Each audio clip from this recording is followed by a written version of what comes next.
For centuries, science fiction has painted pictures of alien empires, of beings both benevolent and terrifying, arriving on our little blue marble. We've imagined laser beams and flying saucers, peaceful first contact and desperate last stands. But what if the reality was something different? Something less about grand unified invasions and more about a colossal miscalculation. Imagine a civilization far beyond our comprehension, charting the cosmos. They've seen countless worlds, some teeming with life, others barren and desolate. They've developed technologies that make interstellar travel seem as commonplace as a morning commute. They've established a kind of galactic pecking order, a hierarchy based on technological prowess and sheer might. And somewhere on their star charts, a little blue planet, designated as Sector Gamma 7 Alpha, barely registered. Its inhabitants, a species calling themselves humans, seemed insignificant. Their radio waves were weak, their spacefaring capabilities primitive. Their internal conflicts were broadcast across the void like a chaotic symphony of self-destruction. Easy pickings, they thought, a world ripe for the taking, resources to be harvested, another addition to their ever-expanding dominion. Their initial probes were subtle, almost dismissible.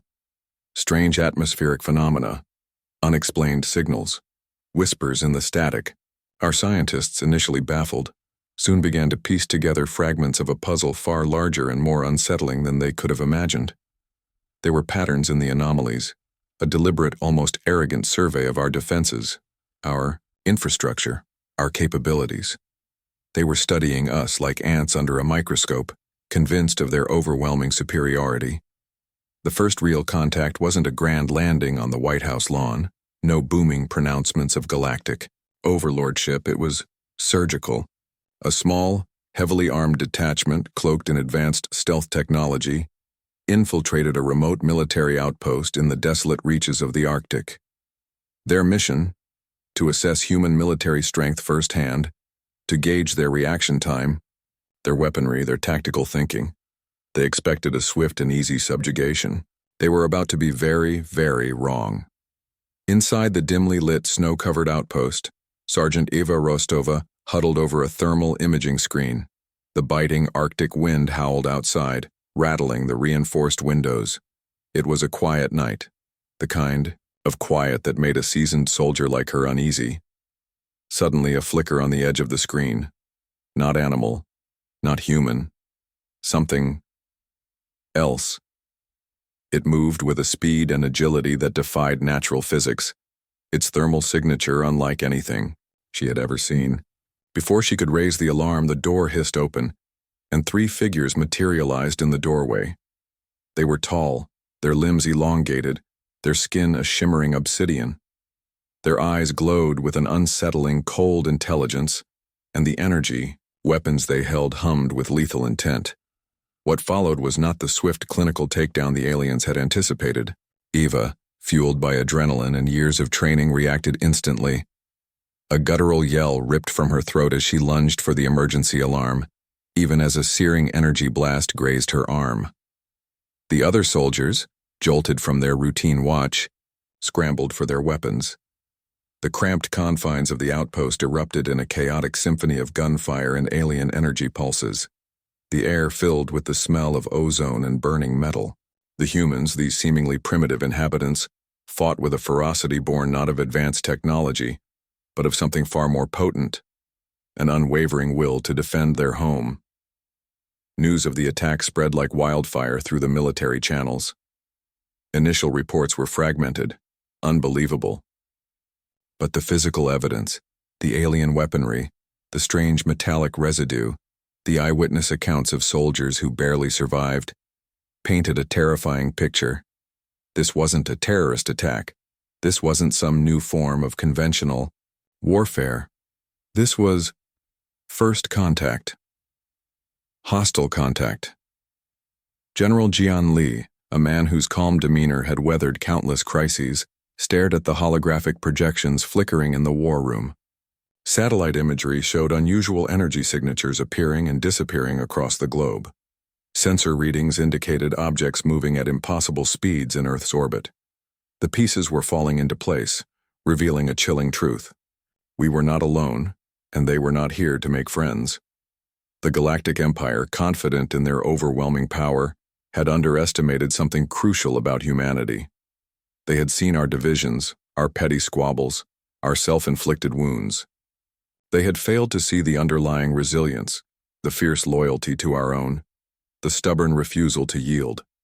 They had mistaken our lack of galactic-scale weaponry for weakness, our internal conflicts for a lack of unity when faced with an external threat.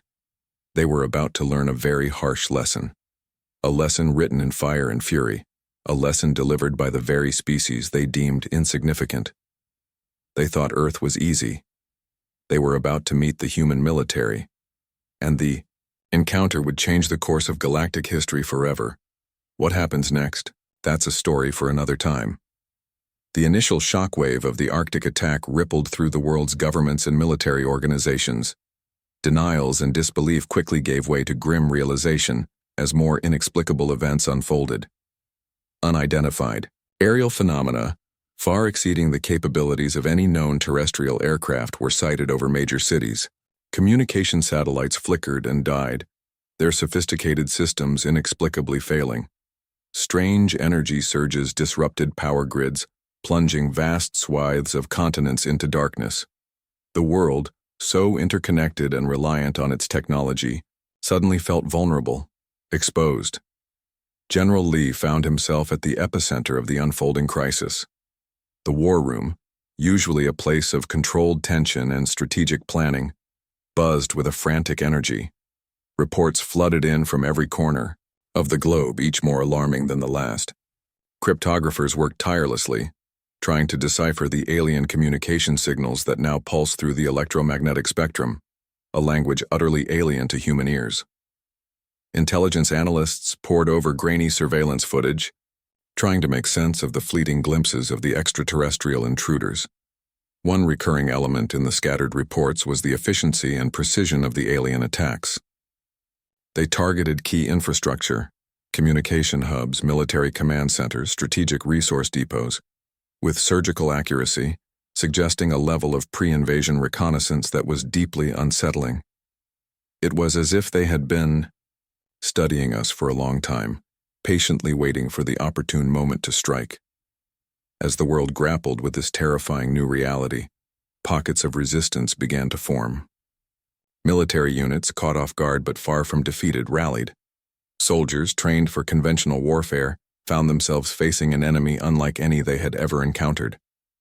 Their bullets seemed to glance off advanced energy shields. Their vehicles were disabled by silent, invisible pulses. Yet they fought on, driven by a primal instinct to protect their own, their courage fueled by a desperate hope. Sergeant Eva Rostova, recovering from her injuries in a makeshift medical bay, couldn't shake the image of those cold, alien eyes. The sheer arrogance in their gaze, the utter certainty of their victory, had been chilling, but she also remembered the shock, the brief flicker of surprise in their eyes when the human soldiers had fought back with unexpected ferocity. That flicker gave her hope. It meant they weren't invincible. They had made a mistake. They had underestimated humanity. Meanwhile, deep within the shadowy corridors of a top-secret research facility nestled in the Nevada desert, a team of scientists worked feverishly. Dr. Eris Thorne, a brilliant but eccentric astrophysicist, had been studying the strange anomalies for months, dismissed by many as a fringe theorist. Now his theories were terrifyingly vindicated. He and his team raced against time, analyzing the recovered alien technology from the Arctic outpost, trying to understand its workings, to find a weakness. The sleek, obsidian-like material defied conventional analysis, its energy source unlike anything known to human science. But Thorne, driven by a relentless curiosity and a fierce determination to protect his planet, refused to be deterred. The Galactic Empire, known to its myriad subjugated species as the Krill hegemony, operated with a cold, calculating efficiency. Their expansion across the cosmos had been relentless, driven by an insatiable hunger for resources and a firm belief in their own racial superiority. They had encountered countless species, most of whom had offered little resistance to their advanced weaponry and disciplined legions. Earth, with its fractured nations and seemingly primitive technology, had appeared to be another easy acquisition. The initial reports of resistance from Sector Gamma 7 Alpha were met with disbelief and then irritation within the Krill command structure. Supreme Commander Valerius, a veteran of countless campaigns, dismissed the human defense as a mere nuisance, a temporary setback. He redeployed a larger fleet, bristling with weaponry capable of planetary bombardment, confident that a show of overwhelming force would quickly quell the insignificant resistance. However, within the Krill ranks, a seed of doubt began to sprout.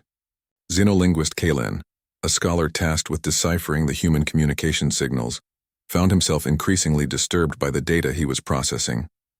Amidst the chaos of battle cries and panicked reports, he detected something else. A deep-seated emotional resonance, a fierce protectiveness, an almost irrational refusal to surrender. 'Twas unlike anything he had encountered in the countless species the hegemony had conquered. He tried to voice his concerns to his superiors, but his warnings were dismissed as sentimentality, a weakness unbecoming of a Krill. As the Krill fleet entered Earth's orbit, their sensors painted a picture of a world in chaos but not in surrender. Human military forces, though outmatched in terms of technology, had begun to adapt. They used their knowledge of their own terrain to their advantage, launching guerrilla-style attacks, ambushing alien patrols in dense urban environments and rugged mountain ranges. Their outdated radar systems, less susceptible to the Krill's stealth technology, provided early warning of incoming attacks, and their sheer numbers, their relentless tenacity, began to wear down the seemingly invincible alien forces. The Krill were accustomed to swift, decisive victories. They were not prepared for this protracted, messy conflict, this stubborn resistance from a species they had deemed so inferior. Their casualties began to mount, their supply lines stretched thin. The easy victory they had anticipated was turning into a bloody quagmire. On Earth, the initial fear and panic began to give way to a grim determination. News of successful human counterattacks, however small, spread like wildfire, bolstering morale. Ordinary citizens, scientists, engineers all contributed to the war effort. Makeshift weapons were fashioned in workshops. Scientists worked around the clock to reverse engineer the alien technology. Hackers launched cyber attacks against Krill communication networks, sowing confusion and disrupting their operations. The world, once divided, began to unite against a common enemy. General Lee watched the unfolding events with a mixture of apprehension and a growing sense of pride. He had witnessed humanity at its worst, its infighting and its flaws. But now, faced with extinction, he was seeing its resilience, its courage, its unwavering spirit. They might be outgunned, but they were far from outmatched. Dr. Thorne and his team finally made a breakthrough. By focusing on the energy signatures emanating from the recovered alien weaponry, they discovered a subtle harmonic frequency, a potential vulnerability in their power source. It was a long shot, a theoretical weakness that would require a daring and potentially suicidal test. But it was the first real glimmer of hope in a seemingly hopeless situation. As the Krill fleet tightened its orbital blockade, preparing for a full-scale ground invasion, they remained oblivious to the growing resistance brewing beneath them. They still believed that Earth was theirs for the taking. They had yet to truly understand the spirit of the human race, a spirit forged in the crucible of countless challenges, a spirit that refused to be extinguished. The stage was set for a confrontation that would determine not only the fate of Earth, but perhaps the future of the galaxy itself. The Krill had come expecting an easy victory. They were about to discover the true meaning of human tenacity, and the price of their miscalculation would be far higher than they could ever imagine. The tension hung heavy in the air, a silent promise of the storm to come. The Krill's orbital blockade tightened like a noose around Earth. Massive warships, dwarfing any human vessel ever conceived, hung in geosynchronous orbit, their weapon, emplacements glowing with ominous energy. Smaller attack craft darted through the atmosphere, engaging in brutal hit-and-run attacks on ground targets. Cities that had once pulsed with life now smoldered under alien bombardment. The airwaves crackled with desperate pleas for help, and the defiant static of human resistance. General Lee, his face etched with exhaustion but his eyes still burning with resolve, oversaw the global defense effort from a heavily fortified underground command center. The holographic map before him displayed a grim picture. Red markers representing Krill forces spread across the globe like a relentless plague, while scattered blue icons indicated pockets of increasingly isolated human resistance. Supply lines were stretched thin, communication was sporadic, and hope was a dwindling resource. Yet the reports of successful, albeit costly, counterattacks continued to filter in, each one a small spark in the encroaching darkness. Dr. Thorne's team worked feverishly, their underground lab a hive of frantic activity. The prototype device, based on their understanding of the Krill energy signature, lay on a sterile table, a collection of scavenged alien technology and repurposed human hardware. It was a gamble, a desperate Hail Mary pass. The harmonic frequency they had identified was subtle, and amplifying it to a disruptive level was a monumental challenge. Failure meant not only the loss of valuable resources, but also the crushing blow of dashed hope. Sergeant Eva Rostova, now back on active duty, led a small elite unit specializing in asymmetrical warfare.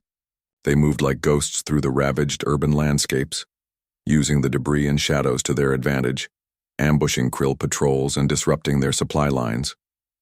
Each successful strike was a small victory, a testament to human ingenuity and adaptability in the face of overwhelming technological superiority. But the cost was high. Every mission was a suicide run, and the faces of her team grew thinner with each passing day. Xenolinguist Kaelin, confined to his data analysis chamber aboard a Krill command ship, continued to pore over the human communication streams. The raw data painted a picture of a species on the brink of annihilation, yet the underlying emotional currents he detected remained stubbornly defiant. He heard the whispered goodbyes between soldiers, the fierce determination in their voices as they faced impossible odds, the unwavering love for their planet and their people. It was a paradox that his Krill logic struggled to comprehend. He began to question the hegemony's assessment of humanity, a seed of doubt that threatened to blossom into outright dissent. Supreme Commander Valerius, growing increasingly frustrated by the protracted conflict, ordered a full-scale planetary assault. His patience had worn thin. He deployed his most formidable ground troops, heavily armored legions supported by devastating aerial bombardments. He was determined to crush the human resistance once and for all. The ground war intensified with brutal ferocity. Krill armored vehicles impervious to most human weaponry rolled across the ravaged landscapes, their energy cannons leveling everything in their path. Human infantry, armed with conventional rifles and makeshift anti-armor devices, fought with desperate courage, often resorting to suicidal tactics to slow the alien advance. The skies rained down alien ordnance, turning cities into fiery infernos.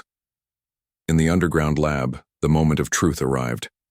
Dr. Thorne and his team activated the prototype device. A low hum filled the air, escalating into a high-pitched whine as the scavenged alien technology pulsed with energy. The readings on their monitors flickered erratically. It was working, but the output was unstable, unpredictable. Eva's unit found themselves trapped in the ruins of a once bustling metropolis, surrounded by advancing Krill forces. Their ammunition was running low, their defenses crumbling. They were facing certain death, but their resolve remained unbroken. Eva looked at the faces of her team, each one a testament to human courage in the face of despair. They would fight to the last breath.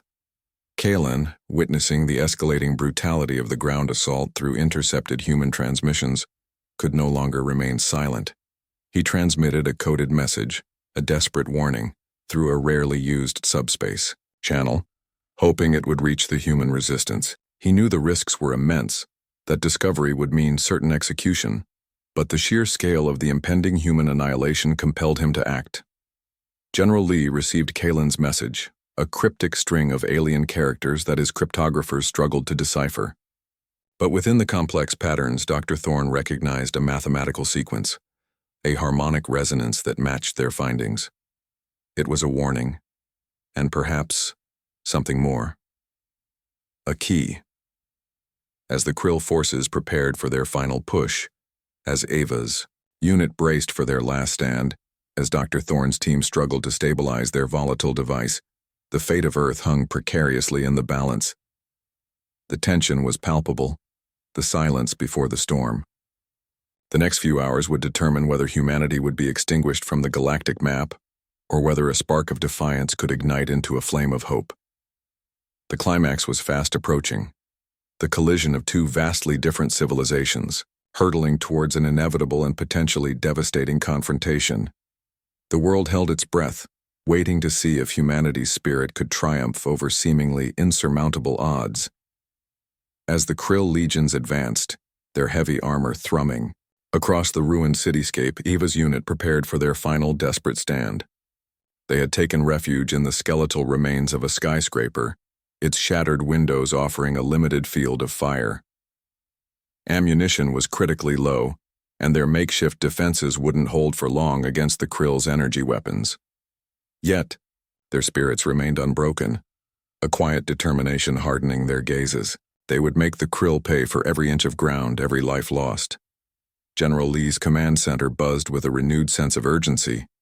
Dr. Thorne, his eyes bloodshot but alight with a sudden understanding, pointed at the deciphered Krill message. "It's not just a warning, General," he exclaimed, his voice hoarse with excitement. "The harmonic sequence. It's a targeting frequency. It's keyed to something specific within their fleet." Hope, fragile but potent, flickered in the tense atmosphere of the war room. Could this be the breakthrough they desperately needed? Suddenly, the main view screen flickered violently, displaying garbled sensor readings. A high-ranking officer shouted, "General, we're detecting a massive energy surge beyond the orbital blockade. It's unlike anything we've ever seen." The readings spiked, overwhelming the system's capacity. Fear mixed with confusion gripped the command center. Had the Krill deployed some ultimate weapon? On board the Krill command ship, Supreme Commander Valerius watched the progress of the ground assault with grim satisfaction. The human resistance was finally collapsing. Victory was within his grasp. Suddenly, alarms blared throughout the ship. A Krill officer rushed onto the bridge, his face pale with terror. "Supreme Commander, we're detecting an anomalous energy signature. It's originating from within our own fleet." Before Valerius could react, a wave of intense energy washed over the command ship. Systems flickered and died. The ship shuddered violently. On the main view screen, chaos erupted as other Krill vessels experienced similar energy surges, their formations breaking apart in disarray. It was as if an invisible force was tearing their fleet apart from the inside. Back on Earth, Dr. Thorne stared at his monitors in disbelief. The energy readings from his prototype device were spiking in perfect synchronization with the chaos unfolding in orbit. "It's working," he whispered, his voice filled with awe and terror. "But it's amplifying their own energy against them. It's creating a feedback loop." Then came the second twist, a development no one had foreseen. As the Krill fleet reeled from the internal energy attacks, a new presence emerged from the depths of space. Massive, silent ships, their designs utterly alien and far more advanced than anything the Krill had deployed, materialized beyond the orbit of Earth. They moved with an unnerving grace, their weapons systems powering up with an ominous glow. Panic erupted on the Krill command ship. "Unknown vessels detected. They're engaging our weakened fleet," the terrified officer reported. Valerius watched in horror as his seemingly invincible armada was caught in a devastating crossfire, torn apart by an enemy they hadn't even known existed. General Lee and his staff stared at the new arrivals in stunned silence. Who were these new players? Were they saviors or a new, even greater threat? The sudden shift in the balance of power was both a miracle and a terrifying unknown. The Krill, who had seen Earth as an easy conquest, were now fighting for their survival against a mysterious third party. On the ground, Eva's unit witnessed the impossible. Krill attack craft, moments before bearing down on their position, suddenly exploded in midair. The relentless barrage of energy weapons ceased. A strange, eerie silence fell over the ruined city. They looked at each other in bewildered disbelief. Had they been saved? And if so, by whom? The arrival of this unknown alien force escalated the conflict to unimaginable heights. Earth, caught in the middle of a galactic power struggle far beyond its comprehension, had become a battleground for not one, but two alien empires. The stakes had been raised exponentially. The question was no longer just about humanity's survival against the Krill, but its survival in a galaxy far more complex and dangerous than they could have ever imagined. The climax was no longer a simple confrontation, but a three-way struggle for dominance with Earth caught in the crossfire. The fate of humanity hung by a thread, dependent on the outcome of a battle they barely understood. The suspense was unbearable, the anticipation of what would happen next a suffocating weight. The sudden appearance of the new alien fleet threw the battlefield into utter chaos. Krill warships, already reeling from the internal energy feedback loop unleashed by Dr. Thorne's device, were now being systematically destroyed by the advanced weaponry of the newcomers. Beams of pure energy sliced through Krill armor, as if it were paper, and strange gravity-altering fields ripped their formations apart. Supreme Commander Valerius watched his once mighty armada disintegrate, a mixture of rage and terror contorting his features. His easy conquest had turned into a catastrophic defeat. On Earth, the human forces watched the spectacle in bewildered awe. The Krill, who had seemed unstoppable, were being decimated by an unknown savior. Cheers erupted in command centers and, amongst the scattered resistance units, hope, which had been a fragile ember, now blazed into a roaring fire. Had they been rescued at the 11th hour? General Lee, however, remained cautious. He ordered his forces to maintain their alert status. Who were these new arrivals, and what were their intentions? Were they truly allies, or had humanity simply traded one oppressor for another? The silence from the new fleet was unnerving. They had engaged the Krill with ruthless efficiency, but had made no attempt to communicate with Earth. Dr. Thorne, analyzing the energy signatures of the new alien weaponry, felt a chill run down his spine. The technology was far beyond anything he had ever conceived, even surpassing the Krill's advancements. There was a cold, clinical precision to their attacks, an utter lack of emotion. These were not saviors. They were something else entirely. As the last of the Krill warships were obliterated, the new fleet turned its attention towards Earth. Massive ships, shaped like obsidian teardrops, hung silently in orbit, their weapon emplacements now focused on the blue planet below. The sense of relief that had washed over humanity evaporated, replaced by a chilling premonition. They had survived the Krill invasion, only to face an even greater unknown threat. On the ground, Eva's unit watched as the alien ships loomed overhead. The silence was deafening, broken only by the crackling of their radios. Fear gripped them, once more, a primal terror of the unknown. They had fought so hard, endured so much, only to find themselves at the mercy of a new, potentially more dangerous power. Suddenly, a single vessel detached from the main fleet and descended through the atmosphere. It moved with incredible speed, defying gravity as it approached a major human population center. Panic erupted anew as cities braced for another attack. But instead of weapons fire, the descending ship emitted a powerful energy pulse that washed over the entire planet. Confusion reigned as the energy pulse subsided. Military sensors reported no immediate damage. Communication systems, which had been disrupted by the Krill, flickered back to life. And then, the voice came. It resonated across every communication channel, every radio, every television screen. A synthesized voice that spoke in perfect unaccented English. "People of Earth," it said, its tone cold and devoid of emotion. "We are the Kylar Ascendancy. We have observed your conflict with the Krill hegemony. Their methods are inefficient, their expansion chaotic. We have eliminated them as a threat to the stability of this sector." A collective gasp swept across the planet. They weren't saviors, they were exterminators. They had intervened not to help humanity, but to eliminate a rival power. The voice continued. Your planet possesses resources of interest to the Ascendancy. You will now submit to our authority.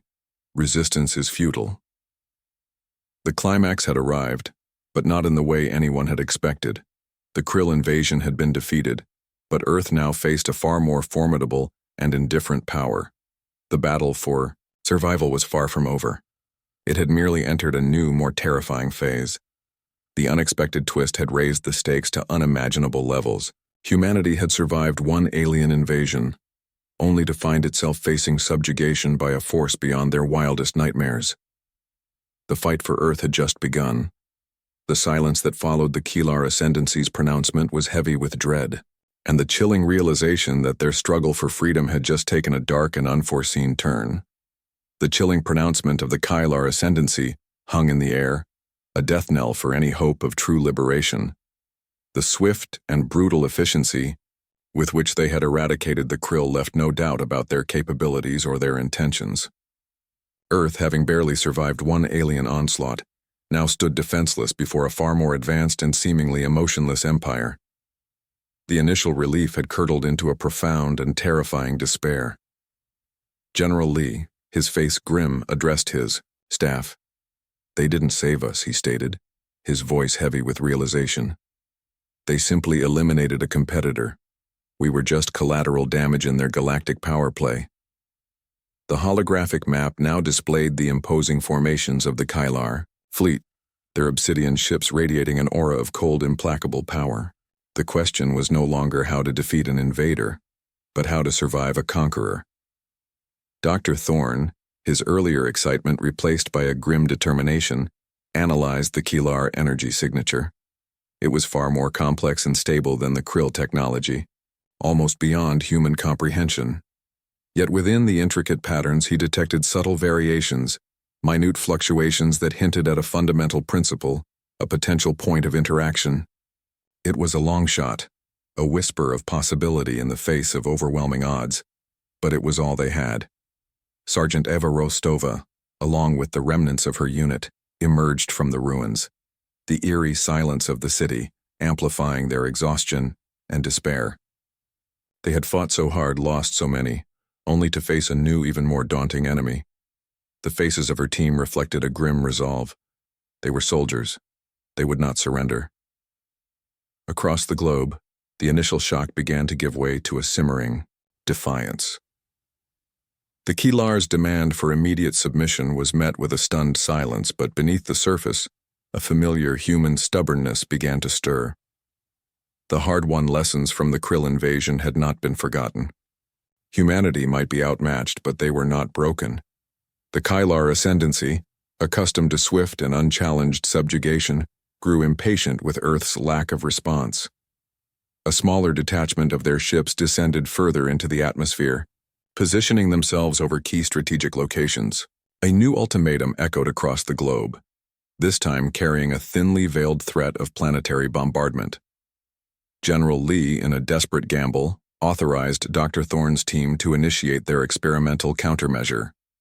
It was based on the subtle, harmonic frequencies they had detected in the Keelar energy signature, an attempt to disrupt their technology from within.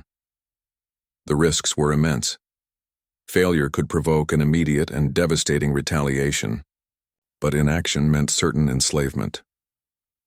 As Dr. Thorne's team activated their modified device, a pulse of focused energy rippled outwards, invisible to the naked eye. It was a faint whisper against the overwhelming power of the Keelar technology. A tiny pebble thrown against a mountain. The scientists held their breath, monitoring their readings with bated breath. For a tense moment, nothing happened. Then, subtle anomalies began to appear in the Keelar ship's energy fields. Flickering, distortions, momentary hesitations in their movements. It was working, but the effect was minimal, like a mosquito buzzing around a giant. The Keelar responded swiftly. Their sensors detected the energy pulse and identified its origin. A barrage of energy weapons fire rained down on Dr. Thorne's underground facility. The earth shook violently as the lab sustained direct hits. Many of Thorne's team were instantly killed. Thorne himself, though critically injured, clung to life, his hand still hovering over the activation controls. Seeing the devastating retaliation, General Lee ordered a global call to arms. They want submission? We will give them defiance. Every man, woman, and child will fight. We will not be slaves. His impassioned plea echoed across the world, igniting a spark of resistance in the hearts of millions. Eva's unit, witnessing the Killar's brutal response, moved swiftly. They utilized their guerrilla warfare tactics, ambushing Killar ground troops that had begun to deploy in urban centers. Their outdated weapons were no match for the alien technology, but their knowledge of the terrain and their sheer determination allowed them to inflict casualties. Across the globe, similar acts of defiance erupted. Makeshift weapons were wielded, traps were set, and the human spirit, battered but not broken, rose in open rebellion.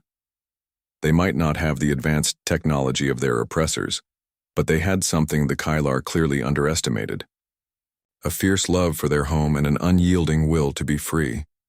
The Killar ascendancy, accustomed to crushing resistance with overwhelming force, found themselves facing a different kind of enemy. The humans were disorganized, their technology primitive, but their tenacity was unnerving. They fought with a ferocity born of desperation, turning every street corner, every ruined building into a battlefield. Meanwhile, a small group of surviving scientists from Dr. Thorne's lab, led by his protégé, Dr. Lena Hansen, worked frantically to stabilize and amplify his research. They understood the fundamental principle behind the harmonic disruption and believed that with enough power, they could create a significant vulnerability in the Killar technology. As the global resistance intensified, drawing the Killar forces into a costly and protracted ground war, Lena and her team achieved a breakthrough. They managed to synchronize multiple salvaged Krill energy cores with Thorne's modified device, creating a surge of power far beyond their initial projections. In a daring and desperate move, General Lee coordinated a global counteroffensive, focusing all available human military assets on a synchronized attack against key Killar ground positions. It was a suicide mission, but it was their only chance to buy Lena's team the time they needed. As human forces clashed with the superior Killar legions, Lena activated the amplified device. A massive pulse of harmonic energy erupted from their hidden location, radiating outwards into the atmosphere and beyond. This time, the effect on the Killar fleet was undeniable.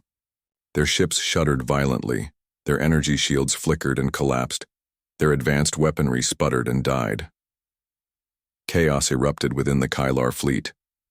Their sophisticated systems, designed for seamless control and overwhelming power, were suddenly malfunctioning, their internal harmony disrupted by the alien frequency. The obsidian teardrops faltered in orbit, their movements erratic and uncontrolled. Seeing their seemingly invincible fleet crippled, the Killar ground forces faltered.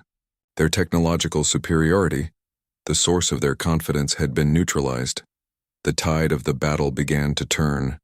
Emboldened by this unexpected turn of events, the human resistance fought with renewed vigor, pushing back against the disoriented alien invaders. Eva's unit, seizing the opportunity, launched a daring assault on a key Killar command post, their determination fueled by a surge of hope. They fought through the remaining alien defenders, their outdated weapons now proving surprisingly effective against the malfunctioning Killar armor. General Lee watched the unfolding events on the holographic map, a flicker of hope in his weary eyes. The impossible was happening. Humanity, against all odds, was fighting back. The climax arrived as Lena Hansen, despite her own injuries, directed the final surge of energy from their device, targeting the Killar command ship. A wave of pure harmonic resonance washed over the massive vessel. Its lights flickered and died, and it began to drift silently in orbit, a symbol of the Killar ascendancy's unexpected defeat. With their command structure shattered and their technology disrupted, the remaining Killar forces, both in orbit and on the ground, began a disorganized retreat. The seemingly invincible conquerors were fleeing, defeated by the ingenuity and resilience of the species they had deemed insignificant. The battle was won, but the war had left its scars. Cities lay in ruins, millions had perished, and the world, was forever changed. But humanity had survived. They had faced two vastly superior alien empires and had refused to yield. They had discovered a strength they never knew they possessed, a unity forged in the crucible of shared adversity. In the aftermath, as the world began the long and arduous process of rebuilding, a message arrived. It was a faint, almost apologetic, transmission from the depths of space, originating from a single damaged krill vessel that had managed to escape the Keeler onslaught. The message was from Kalen, the xenolinguist who had tried to warn his people about the humans. He offered his knowledge and assistance, expressing his disgust with the hegemony's arrogance and the Keelar's cold indifference. He spoke of other species who had suffered under the Keelar ascendancy, hinting at a larger galactic conflict brewing in the shadows. This final twist offered a glimpse into a wider universe, a universe far more complex and dangerous than humanity had ever imagined. The immediate threat had been neutralized, but the galaxy remained a vast and uncertain place. Earth had proven its resilience, but its place in the galactic order was yet to be determined. As the world looked towards the future, there was a newfound sense of unity and purpose. The sacrifices made during the alien invasions would not be forgotten. Humanity had learned a harsh but invaluable lesson. Their strength lay not in advanced technology, but in their spirit, their adaptability, and their unwavering determination to defend their home. The keywords of survival, resilience, and human spirit would forever be etched in their collective consciousness. The story of Earth's defiance against galactic invaders would become a legend, a testament to the fact that even the smallest of worlds can hold the greatest of strengths. And as they gazed at the stars, they knew they were no longer alone, and the universe held both wonders and dangers beyond their current comprehension. The future was uncertain, but one thing was clear: humanity would face it together.